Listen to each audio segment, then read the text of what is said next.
Hello friends and welcome to my video. Friends, आज हम MTS CGL 10+2 level और जितने भी यूपी टीएसपीएससी हो गया और जितने भी गवर्नमेंट एग्जामिनेशन है, आज उसके टॉपिक्स को हम कवर करेंगे। तो ये जो आपके सामने क्वेश्चन दे रखा है, ये आपका प्रीवियस ईयर का एक क्वेश्चन पेपर का प्रश्न है, जो कि आपसे कई बार पूछा जा चुका है। तो इसी तरह करीब इस वीडियो में हम करीब 25 से 30 क्वेश्चन जो है डिस्कस करेंगे, जो कि जीएस के हैं। चलिए डिस्कस करते हैं। लिखा है कि निम्न में से कौन सा सक्रिय ज्वालामुखी भूमध्य सागर के प्रकाश घर के रूप में जाना जाता है।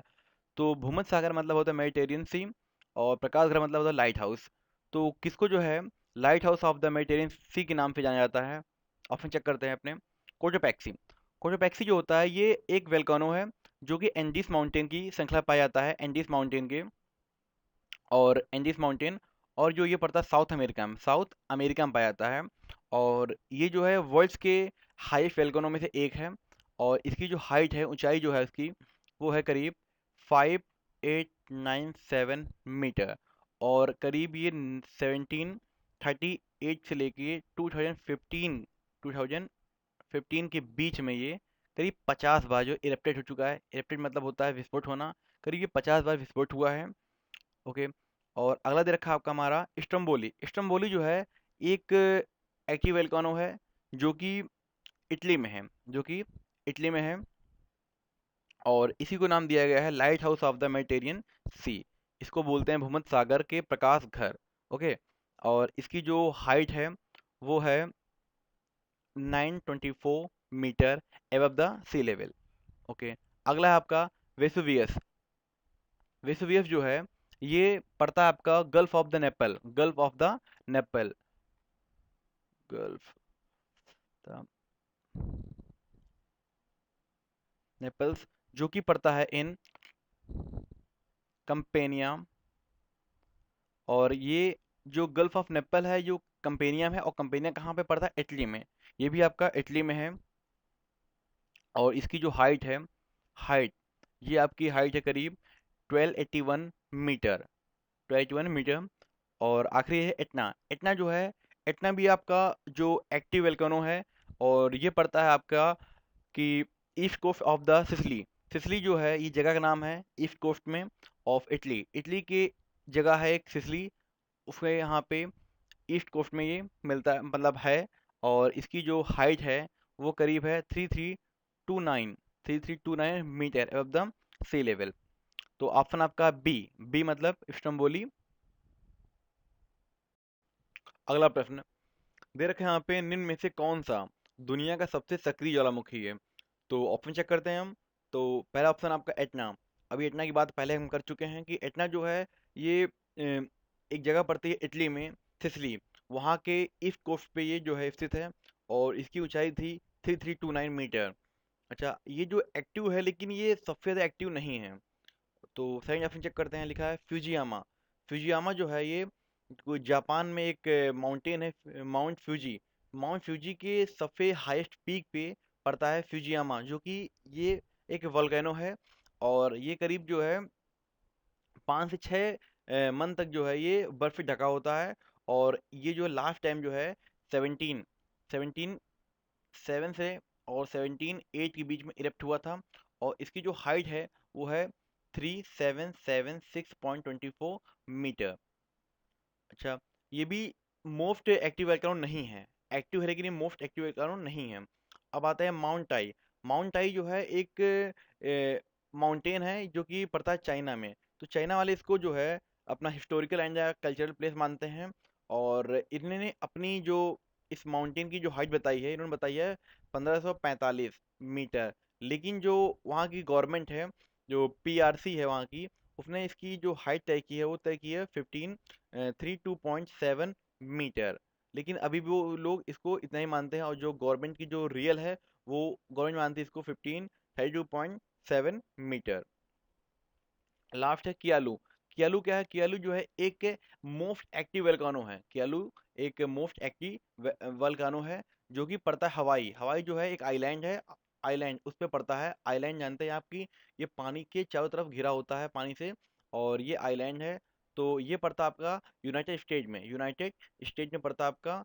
और इसकी जो हाइट है, वो है 1245 मीटर। और इसका ऑप्शन होगा आपका डी। डी मतलब कियालू। कियालू सबसे सक्रिय ज्वालामुखी है।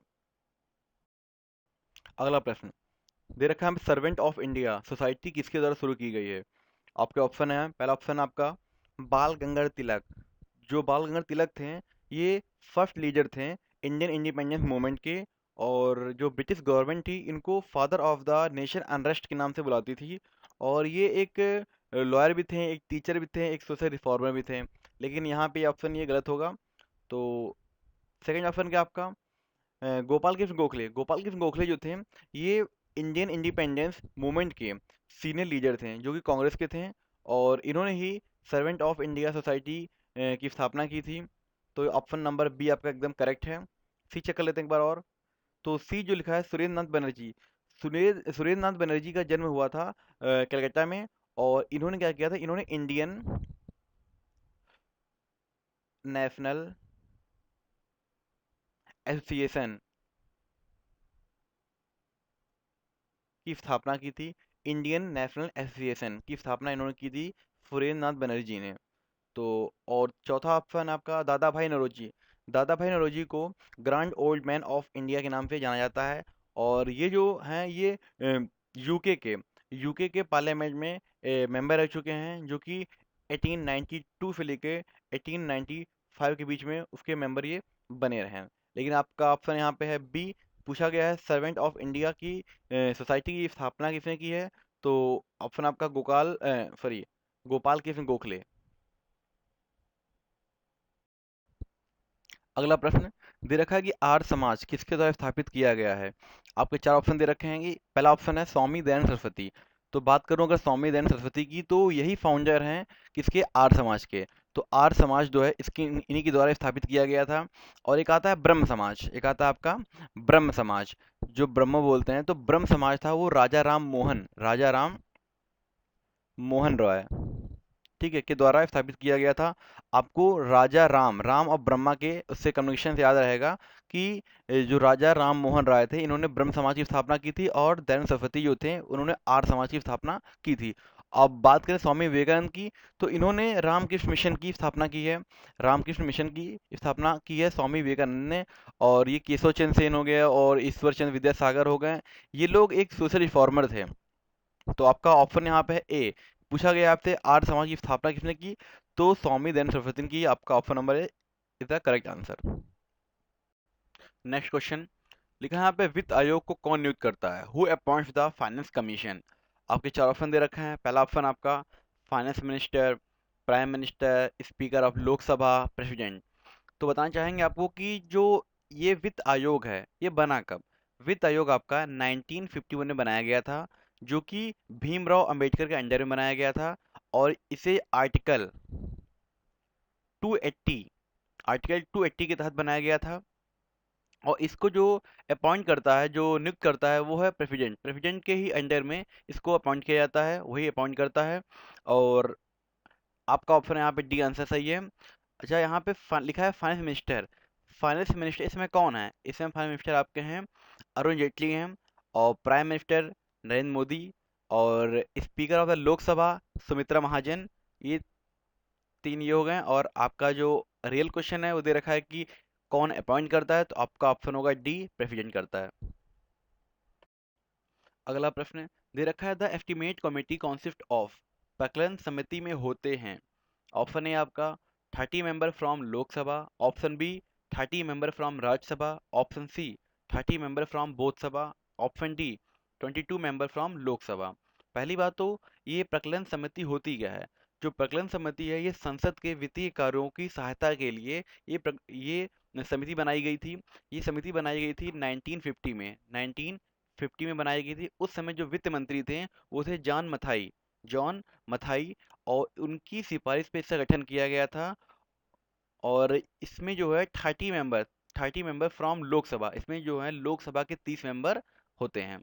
Option A correct answer. अगला प्रश्न देखा है, Kanchenjunga is situated in? Kanchenjunga स्थित है। Option A Nepal, option B Sikkim, option C West Bengal, option D Himachal Pradesh. आपके चार ऑप्शन दे रखे हैं यहाँ पे। तो ऑप्शन नंबर वन जो है नेपाल। नेपाल जो है, नेपाल में दुनिया की सबसे हाईएस्ट माउंट पीक है, जो कि है माउंट एवरेस्ट। माउंट एवरेस्ट, जिसकी ऊंचाई बात करें तो 8,848 मीटर है, जो वर्ल्ड की सबसे हाईएस्ट पीक है। और सिक्किम की बात करें, सिक्किम में जो है कंचनजंगा आता है, जो सिक्किम में कंचनजंगा आता है, और कंचनजंगा की जो हाईएस्ट पीक है उसकी जो ऊंचाई है वो है आपकी 8586 मीटर। और तीसरा ऑप्शन आपका वेस्ट बंगाल। वेस्ट बंगाल में पड़ता है आपका संदकफू। संदकफू एक माउंटेन पीक है। संदक फू एक माउंटेन पीक है जिसकी हाइट है 3636 मीटर। और फोर्थ आपका हिमाचल प्रदेश। हिमाचल प्रदेश में बहुत से कई जो है वहाँ पे हाई पीक हैं, जैसे एक पीर पंजल और एक है सनक जॉट। तो अगर बात की पीर पंजल की, तो इसकी जो हाइट है 5972 मीटर है। और एक सेकंड और लिख देता हूँ मैं यहाँ पे,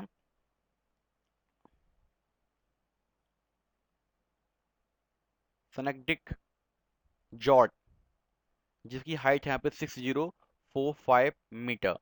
तो आपकी ये चार ऑप्शन दिखा दिया मैंने आपको। नेपाल, नेपाल में ये पड़ता है माउंट एवरेस्ट है, जिसकी हाइट है 8848 है। तो आपसे पूछा गया था यहाँ पे कंचनजंगा कहाँ पे, तो कंचनजंगा सिक्किम में है, और जिसकी हाइट है 8586 मीटर। और बात करें दुनिया की सबसे हाई माउंटेन पीक कौन सी है, तो वो पड़ती है नेपाल में, जो कि है mount Everest, 8848 metre. Guru Shikhar चोटी स्थित है। आपके ऑप्शन है राजस्थान, गुजरात, मध्य प्रदेश, महाराष्ट्र। अगर बात करें गुरु शिखर चोटी की, तो गुरु शिखर चोटी जो है वो पड़ती है अरावली की माउंटेन्स जो रेंज है उस पे पड़ता है। ये मान लीजिए आपकी अरावली की पहाड़ियाँ हैं, तो यहाँ पे एक माउंटेन रेंज, पूरा माउंटेन रेंज ही है, इसी पे एक पॉइंट स्थित है, इसको बोलते हैं गुरु शिखर चोटी। ये आपकी पॉइंट मान लीजिए यहाँ पे है, इसको बोलेंगे गुरु शिखर चोटी। और इसकी जो हाइट है ये है 1722 मीटर। और ये पड़ता है आपका राजस्थान में। आपके ऑप्शन है यहाँ पे राजस्थान, जो कि एकदम करेक्ट आंसर। निम्नलिखित में से कौन कनिष्क के समकालीन था? आपके ऑप्शन है बाणभट्ट, वासुमित्र, कालिदास, कंबन। तो बात करें कि समकालीन की, तो कनिष्क के समकालीन थे वासुमित्र थे। और बाकी ये बाणभट्ट हो गए, कालिदास हो गए, कंबन हो गए, ये सब आगे पीछे आए थे। लेकिन जो वासुमित्र थे ये कनिष्क के समकालीन थे। तो आपका ऑप्शन नंबर बी, वासुमित्र। प्राचीन काल में निम्नलिखित में से कौन सा शहर सिल्क का सर्वोत्तम उत्पादक था? तो आपके ऑप्शन है यहाँ पे उज्जैन, वाराणसी, तक्षशिला। उज्जैन। उज्जैन जो है आपका ये शिप्रा नदी के तट पर एमपी में है, मध्य प्रदेश में पाया है ये। और वाराणसी जो है आपका यूपी में है, और तक्षशिला जो है आपका ये पड़ता है रावलपिंडी, पाकिस्तान पाकिस्तान में। तो उज्जैन जो है, उज्जैन नगरी, ये फेमस नहीं थी सिल्क के लिए। सिल्क के लिए फेमस थी आपकी बनारस। और बात करें तक्षशिला की, तक्षशिला जो थी आपकी ये शिक्षा के लिए फेमस थी। और यहाँ के जो गुरु थे जो शिक्षा देते थे वो थे चाणक्य। और चाणक्य के टाइम में ही जो फायान था चीन यात्री, वो यहाँ पे आया था। तो आपका ऑप्शन यहाँ पे है, सिल्क की बात की जा रही है, तो ऑप्शन आपका बी, वाराणसी। 10वां वित्त आयोग का कार्यकाल था। तो 10वां वित्त आयोग का कार्यकाल जो था वो था 1995 से 2000 तक। आपका ऑप्शन नंबर बी। ओमेगा 3 किसका एक वर्ग है? Option A fatty acid, option B vitamin, C protein, और डी मिल्क प्रोजेक्ट। बात करें ओमेगा 3 की, तो ओमेगा 3 जो है ये वर्ग आता है फैटी एसिड के अंदर। जो फैटी एसिड मतलब वसी अम्ल, ये क्या करता है, ये हृदय के लिए काफ़ी अच्छा होता है, पहली बात। और दूसरी बात ये करता है प्रतिरोध क्षमता को बढ़ाता है। तो आपका ऑप्शन नंबर ए, जो कि करेक्ट आंसर है। नाइट्रोजीनियस फूड्स, नाइट्रोजनी आहार है। ऑप्शन ए आपका carbohydrate, option B lipid, protein, लवण। तो जो नाइट्रोजनियस आहार होता है, फूड होता है, ये आपका होता है फिश हो गया, मीट हो गया, वेजिटेबल्स हो गए, ये सब आता है नाइट्रोजनियस फूड के अंदर। और इससे आपको मिलता है प्रोटीन। आपका option number C, protein is correct answer. What is the function of pacemaker? यहाँ पे चार फंक्शन दे रखे हैं यहाँ पे। Regulate of urine formation, to control digestive system, to start heart beat, to start respiration. तो पेसमेकर होता क्या है? पेसमेकर क्या करता है, ये दिल की धड़कनों को नियंत्रण करता है। और ये एक इंस्ट्रूमेंट होता है जो कि मेडिकल फील्ड में यूज होता है। तो option number C, to start the heart beat, to start the heart beat, दिल की धड़कन को प्रारंभ करना। ये पेसमेकर का कार्य है। World's AIDS day is observe on. AIDS दिवस मनाया जाता है 1 दिसंबर, 15 जून, 28 दिसंबर, 9 दिसंबर। आपका ऑप्शन नंबर ए 1 दिसंबर। 1 दिसंबर को एड्स दिवस सेलिब्रेट किया जाता है। आपका option number A. Who is the author of Hind Swaraj. Hind Swaraj का लेखक कौन था? बीजी तिलक, M K Gandhi, JL Nehru और R N Tagore. BG Tilak means Bal Gangadhar Tilak, M K Gandhi Mohandas Karamchand Gandhi, JL Nehru Jawaharlal Nehru और आर एन रविन्द्रनाथ टैगोर। और अगर बात करें बीजी तिलक की, बीजी तिलक ने the Arctic home in the Veda, Gita Rahasya जैसी कई बुकों का लिखा है। और एम के गांधी ने हिंद स्वराज की रचना की है। आपका option number B correct answer है। और अगर जेएल नेहरू की बात करें तो जेएल नेहरू ने the discovery of India, an autobiography, इस टाइप के बुक्स का लिखा है। और रविन्द्रनाथ टैगोर ने गीतांजलि हो गया, the home and the words हो गया, एंड एन ऑटोबायोग्राफी हो गया, इन सब बुकों का इन्होंने रचना की है। तो यहाँ पे पूछा गया हिंद स्वराज, तो हिंद स्वराज का option number B M K Gandhi ने किया है।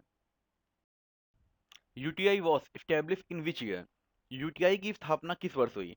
ऑप्शन नंबर ए 1965, 1964, 1970, 1975। तो यूटीआई का फुल फॉर्म जो होगी वो होगी यूनिट ट्रस्ट ऑफ इंडिया, और इसकी स्थापना हुई थी 1964 में। Option number B 1964। Who wrote the famous book Kankal. प्रसिद्ध पुस्तक कंकाल के लेखक कौन है? Option M Verma, C Pant, J S Prasad. J S Prasad में मीन्स जयशंकर प्रसाद, और इसका ऑप्शन भी आपका सी वाला है, जयशंकर प्रसाद। कंकाल के लेखक हैं जयशंकर प्रसाद। और जयशंकर प्रसाद की और भी रचनाएं हैं, जैसे कामायनी हो गई, कंकाल हो गया, इरावती हो गया, तितली हो गया। इस तरह की बहुत सी रचना इन्होंने की है। तो ऑप्शन नंबर आपका सी, कंकाल लेखक Jaishankar Prasad. Which of the following is an impact printer. निम्नलिखित में कौन सा इम्पैक्ट प्रिंटर है? आपके 4 ऑप्शन दे रखे हैं, और option number C daisy wheel printer. Daisy wheel printer जो होता है ये इम्पैक्ट प्रिंटर का एक पार्ट है। तो ऑप्शन नंबर सी। अगला प्रश्न दे रखे हैं यहाँ पे, निम्न में से कौन सा दुनिया का सबसे सक्रिय ज्वालामुखी है? तो ऑप्शन चेक करते हैं हम। तो पहला ऑप्शन आपका एटना। अभी एटना की बात पहले हम कर चुके हैं कि एटना जो है ये एक जगह पड़ती है इटली में, सिसिली। वहाँ के ईस्ट कोस्ट पे ये जो है स्थित है, और इसकी ऊंचाई थी 3329 मीटर। अच्छा, ये जो एक्टिव है लेकिन ये सबसे ज़्यादा एक्टिव नहीं है। तो सेकंड ऑप्शन चेक करते हैं, लिखा है फ्यूजियामा। फ्यूजियामा जो है ये कोई जापान में एक माउंटेन है, माउंट फ्यूजी। माउंट फ्यूजी के सबसे हाईएस्ट पीक पे पड़ता है फ्यूजियामा, जो कि ये एक वोल्केनो है। और ये करीब जो है 5 से 6 मन तक जो है ये बर्फ से ढका होता है। और ये जो लास्ट टाइम जो है 17 7 से और 17 8 के बीच में इरेप्ट हुआ था। और इसकी जो हाइट है वो है 3776.24 मीटर। अच्छा, ये भी मोस्ट एक्टिव वोल्केनो नहीं है। एक्टिव है लेकिन ये मोस्ट एक्टिव वोल्केनो नहीं है। अब आता है माउंट टाई। माउंट टाई जो है एक माउंटेन है जो कि पड़ता है चाइना में। तो चाइना वाले इसको जो है अपना हिस्टोरिकल एंड कल्चरल प्लेस मानते हैं। और इन्होंने अपनी जो इस माउंटेन की जो हाइट बताई है, इन्होंने बताई है 1545 मीटर। लेकिन जो वहाँ की गवर्नमेंट है, जो पीआरसी है वहाँ की, उसने इसकी जो हाइट तय की है वो तय की है 32.7 मीटर। लेकिन अभी भी वो लोग इसको इतना ही मानते हैं, और जो गवर्नमेंट की जो रियल है वो गवर्नमेंट मानती है इसको 1532.7 मीटर। लास्ट है कियालू। कियालू क्या है? कियालू जो है एक मोस्ट एक्टिव वल्कानो है। कियालू एक मोस्ट एक्टिव वल्कानो है, जो कि पड़ता है हवाई। हवाई जो है एक आइलैंड है, आइलैंड उस पे पड़ता है। आइलैंड जानते हैं आपकी, ये पानी के चारों तरफ घिरा होता है पानी से, और ये आइलैंड है। तो ये पड़ता है आपका यूनाइटेड स्टेट में, यूनाइटेड स्टेट में पड़ता है आपका। और इसकी जो हाइट है वो है 1245 मीटर। और इसका ऑप्शन होगा आपका डी। डी मतलब कियालू। कियालू सबसे सक्रिय ज्वालामुखी है। रक्त समूह का पता लगाया था। 4 ऑप्शन दे रखे हैं। Option number A Karl Landsteiner, Paolo William Harvey और इनमें से कोई नहीं। बात करें रक्त समूह की, तो रक्त समूह का पता लगाया था कार्ल लैंडस्टीनर में। Option number A correct answer. और बात करें यहाँ पे अदर पॉइंट की, विलियम हार्वे ने सर्कुलेशन ऑफ द ब्लड की खोज की थी। आदमी कंफ्यूज होता है कि ब्लड ग्रुप और सर्कुलेशन ऑफ द ब्लड। तो ध्यान रखिएगा, विलियम हार्वे ने सर्कुलेशन ऑफ द ब्लड की खोज की थी और कार्ल एंड स्टीनर ने ये ब्लड ग्रुप की खोज की थी। तो याद रखिएगा, option number A correct answer. Brazil धारा के पूर्व की ओर चलते रहने को क्या कहते हैं? तो option number D, South Atlantic अप्रवाह। कनाडा और संयुक्त राज्य अमेरिका के बीच विशाल झरने का नाम क्या है? तो ऑप्शन दे रखा है यहाँ पे, नाइग्रा, हुंडरू, एंजेल, विक्टोरिया। तो बात करें अगर कि कनाडा और यूएसए के बीच में पड़ता है आपका Niagara fall, Niagara. Option number A correct answer, Niagara fall. और अगर बात करें यहाँ पे हुंडरू की, तो हुंडरू जो है आपका ये झारखंड में पड़ता है और इसकी जो ऊंचाई है वो है 456 मीटर। 456 मीटर ये पड़ता है झारखंड में।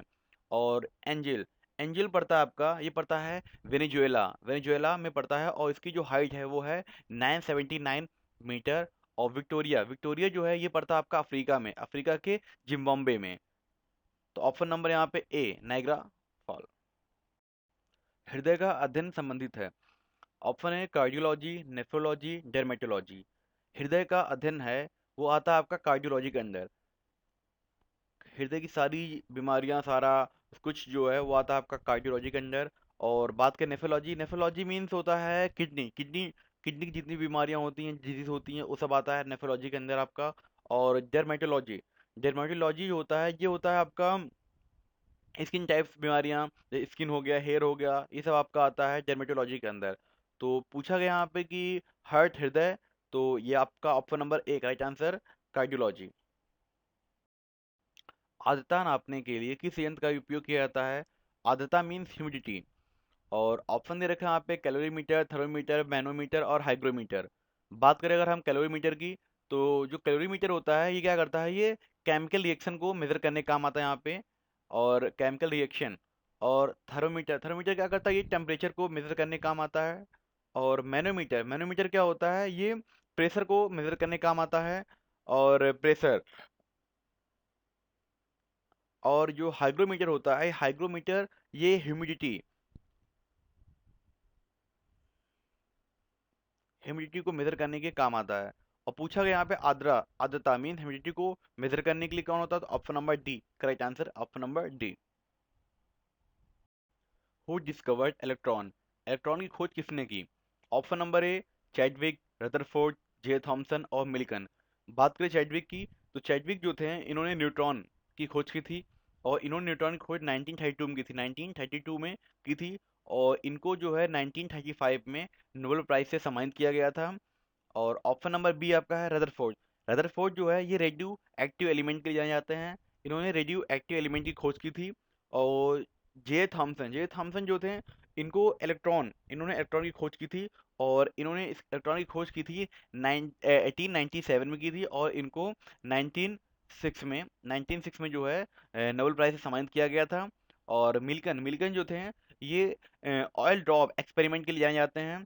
तो यहाँ पूछा गया इलेक्ट्रॉनिक खोज, तो ऑप्शन नंबर सी आपका है, जे जे जे थॉमसन।